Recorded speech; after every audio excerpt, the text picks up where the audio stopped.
We'll use our three-step method of abstraction, simplification, and exaggeration to outline the function and anatomy of the larynx. Please either draw along with me or do the drawings at the completion of this scene.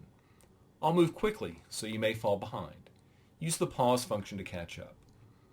I've done this type of drawing in anatomy class using a computer mouse hundreds of times, with students drawing along with me, so I'm confident that the drawings are simple enough for anyone. We'll start with speech production.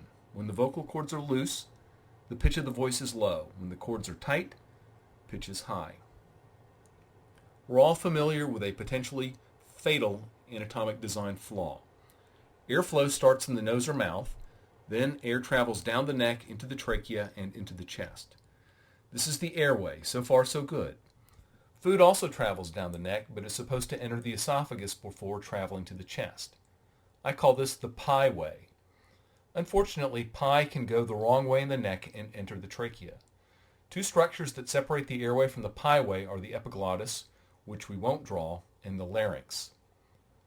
To understand the speech and airway protection functions of the larynx, we'll draw the cartilaginous skeleton that supports the vocal cords, followed by the muscles that act on the cords. We'll draw these structures in the transverse plane.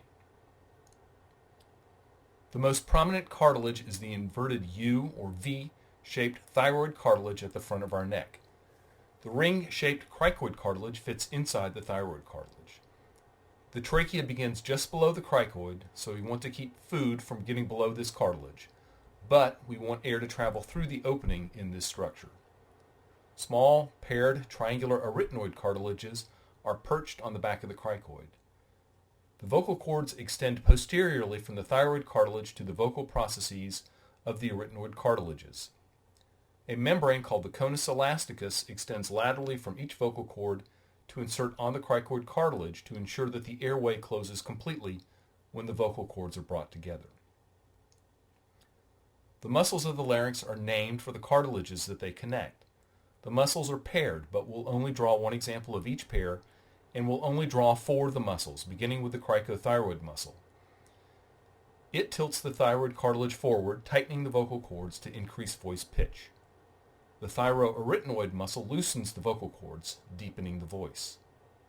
The lateral cricoarytenoid closes the opening between the vocal cords, keeping pie out of the airway, while the posterior cricoarytenoid abducts the vocal cords, opening the airway.